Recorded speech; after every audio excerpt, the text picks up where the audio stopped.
तुम लोहार हो क्योंकि तुम लोहा गर्म करते हो, तुम धोबी हो क्योंकि तुम कपड़ा धुलते हो, तुम जुलाहा हो क्योंकि तुम्हें कपड़े बुनने आता है, और तुम ब्राह्मण हो क्योंकि तुम वेदों का पाठ करते हो। झूठ, सफेद झूठ है ये जाति जन्म की सारी कथाएं। सबसे बड़ा इंसान तो वो है जिसने खुद को जान लिया। आज से तकरीबन 800 साल पहले दक्षिण भारत के कृष्णा नदी के तट पर बैठ करके एक युवा विद्रोही कवि इन पंक्तियों को रच रहा था। 12वीं सदी के आसपास की बात रही होगी। ब्राह्मण परिवार में पैदा होने के बावजूद एक बच्चा अपना जनेऊ तोड़ता है मात्र 8 साल की उम्र में।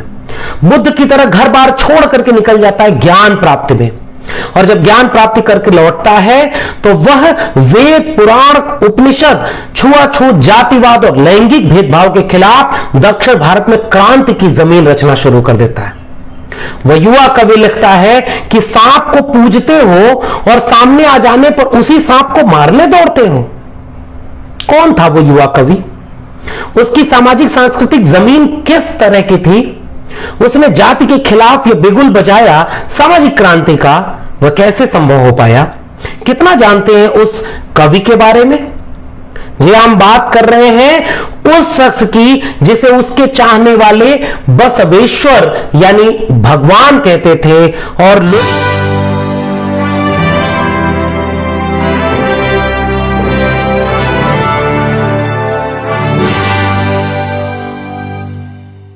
जन्म के आधार पर कोई ऊंच या नीच, बड़ा या छोटा नहीं होता, जबकि वेदों ने जन्म के आधार पर इंसान को ऊंच या नीच में बदल कर रख दिया।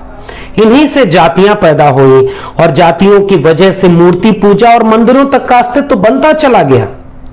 इसलिए हमें अगर जातियों को खत्म करना है, मूर्ति पूजा को खत्म करना है, मंदिरों और कर्मकांडों को खत्म करना है, तो वेदों को नकारना होगा। ये विचार थे 12वीं सदी के विचारक, सामाजिक क्रांतिकारी चिंतक बसव के, जिसे हम बसवन्ना या बसवेश्वर कहते हैं। बसवन्ना का अर्थ होता है बसव अन्ना, यानी बसव रूपी बड़े भाई, और बसवेश्वर का मीन्स हुआ कि बसव के रूप में जो ईश्वर हमारे पास है, वो ईश्वर हमसे ये कहता है कि कर्म के आधार पर सब कुछ होना चाहिए, जन्म के आधार पर नहीं। और इसलिए जाति के नाम पर भेदभाव, लैंगिक आधार पर पुरुष और स्त्री के बीच भेदभाव निहायत गलत है, हमें इसका विरोध करना चाहिए। 12वीं शताब्दी का दौर था। दक्षिण भारत में कर्नाटक में कृष्णा नदी के तट पर एक क्रांति पनप रही थी बसव के रूप में।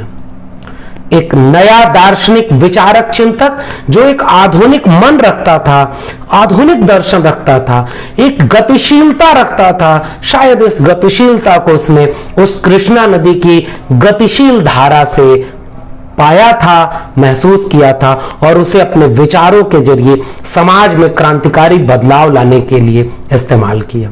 बसव के जन्म को लेकर के, जन्मस्थान को लेकर के कई तरह के मतभेद हैं, मगर आम धारणा यह है कि इनका जन्म 1131 ईस्वी में कर्नाटक के बीजापुर जिले के बागेवड़ी गांव में हुआ था। तकरीबन 8 वर्ष की उम्र रही होगी। ब्राह्मण परिवार में पैदा होने के नाते बसव का उपनयन संस्कार किया जा रहा था। धीरे धीरे बसव के भीतर जो एक क्रांतिकारी युवा पनप रहा था, उस युवा ने उस दिन उपनयन संस्कार के वक्त अपनी जनेऊ तोड़ दी और विद्रोह किया कि यह जातिवादी काम है, मैं इसे नहीं मानूंगा। और वह विद्रोही मन पनपते पनपते 16 वर्ष की उम्र में अपना घर बार छोड़ करके ज्ञान की तलाश में निकल पड़ता है। और जब वो वापस लौटता है तो एक कुडल संगम देव यानी निर्गुण निराकार आदि शिव रूप में ज्ञान को लेकर के आता है, और लोगों के बीच ये कहता है कि हे कुडल संगम देव, मैं अज्ञानी ताल छंद को कैसे जानूं, सुर लय का गणित मुझे मालूम नहीं है, मैं मात्राओं की गणना से हूं कम परिचित। ओ सुख दुख से परे मेरे प्रभो, मेरा गायन मेरा प्रेम सब तुम्हें समर्पित। कुडल संगम, कुडल संगम उस जगह का नाम है जहां बसव को ज्ञान प्राप्त हुआ था। कृष्णा नदी के तट पर जहां मालप्रभा नामक एक छोटी सी नदी आकर मिलती है, वहीं कुडल संगम जगह है। वो अपने आराध्य देव और उस जगह के बीच रिश्ते को ये मानते हुए बताते हैं कि मुझे यही ज्ञान प्राप्त हुआ, यही उस आराध्य शिव के बारे में जानकारी हुई, इसलिए उस जगह का नाम भी कुंडल संगम माना जाता है। आगे चल करके वो कल्याण शहर में वापस लौट जाते हैं और धीरे धीरे अपने जीवन काल में सांसारिक गतिविधियों में लगते हैं। कालचुरी वंश के विचल्ला नरेश के यहाँ मुख्य खजांची की नौकरी तक करना शुरू कर देते हैं। नौकरी में शरीर तो होता है मगर वह एक आवरण की तरह होता है, क्योंकि मन के विचारों में एक ऐसा दार्शनिक क्रांतिकारी पल रहा था जो समाज के आडंबर, जातिवाद, छुआछूत, भेदभाव के खिलाफ एक नई क्रांति का बीज बोना चाह रहा था और इसका जरिया उन्होंने बनाया अपनी कविताओं को, जिन्हें वचन कहते हैं। वचन दक्षिण की एक लयात्मक यानी गाई जाने वाली शैली को कहते हैं, जिसमें जन भाषा यानी मातृभाषा का इस्तेमाल किया जाता है और इन सब के जरिए वह क्रांतिकारी कवि अपने कविताओं में जो विचार लेकर आता है वह मनुष्यता की बात करता है, वो सबकी बराबरी की बात करता है, वो सब बराबर, चाहे महिला हो चाहे पुरुष, और हर तरह की मूर्ति पूजा, आडंबर, भेदभाव, छुआछूत, इन सब को खारिज करता है और कहता है कि ईश्वर को अपने भीतर महसूस करो।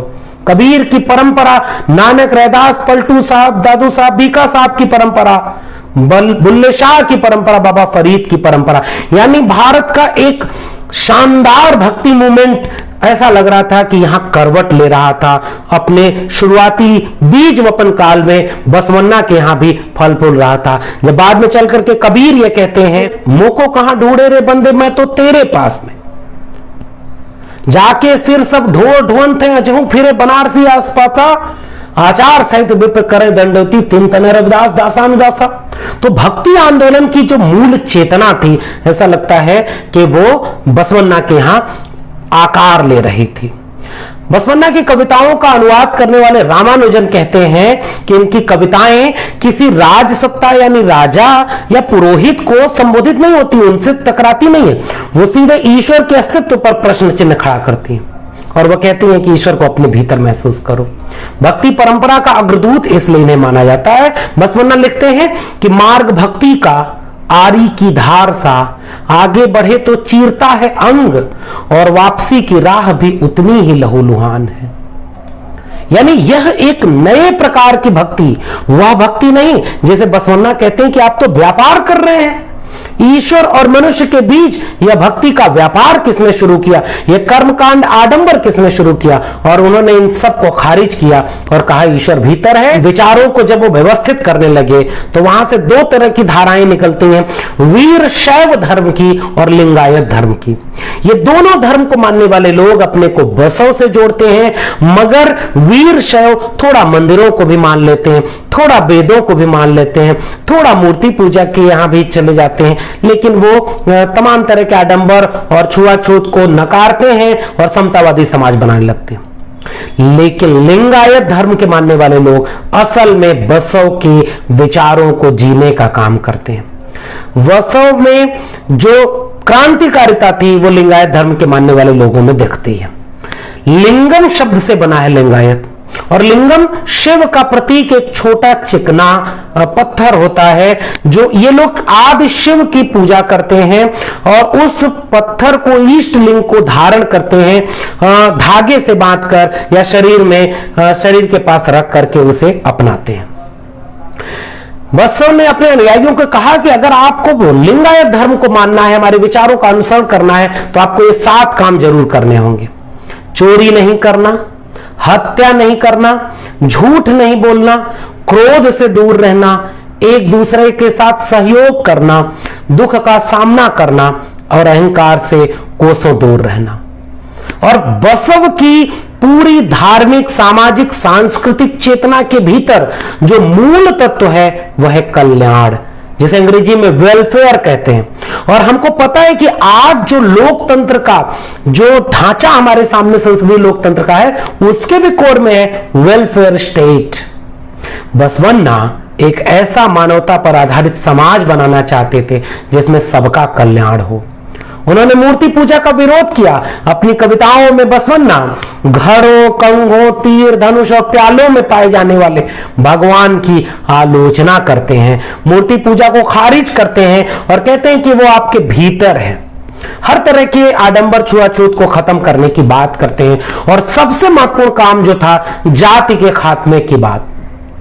बसवन्ना जाति के खात्मे की बात केवल विचारों में नहीं कहते, वो अंतरजाति विवाह, अंतरजाति सहभोज को प्रैक्टिस में यानी व्यवहार में लाने की बात करते हैं। उसी समय की एक घटना मिलती है कि एक ब्राह्मण लड़की का विवाह एक अछूत लड़के के साथ किया जा रहा था और बसवन्ना के मानने वाले लोग इस विवाह को करा रहे थे ताकि जिन बातों को, विचारों को हम कहते हैं अब उन्हें समाज में ले चलने की जरूरत है। लड़की जिस ब्राह्मण तबके से आती थी उसी के गोत्र, कुल गोत्र के लोग राजघराने से संपर्क रखते थे। कुछ किस्सों में तो मिलता है कि राजा खुद उसी वंश का था।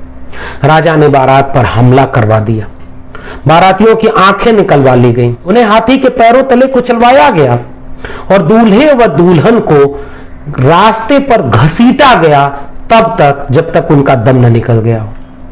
यह बात जैसे ही बसव के मानने वाले अनुयायियों तक पहुंची, पूरे इलाके में दंगे फैल गए, राजा मारा गया और वहीं से यह पूरा संप्रदाय भी बिखर सा गया।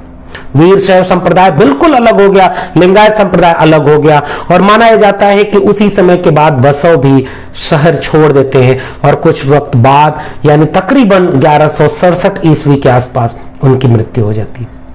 21वीं सदी की युवाओं के सामने जब मैं पाठशाला में बसवन्ना की बात कर रहा हूं तो इसकी दो वजह हैं। बसवन्ना के विचार क्या कहते हैं और बसवन्ना जिस समाज को बनाना चाहते थे क्या वह समाज हम बना पाए?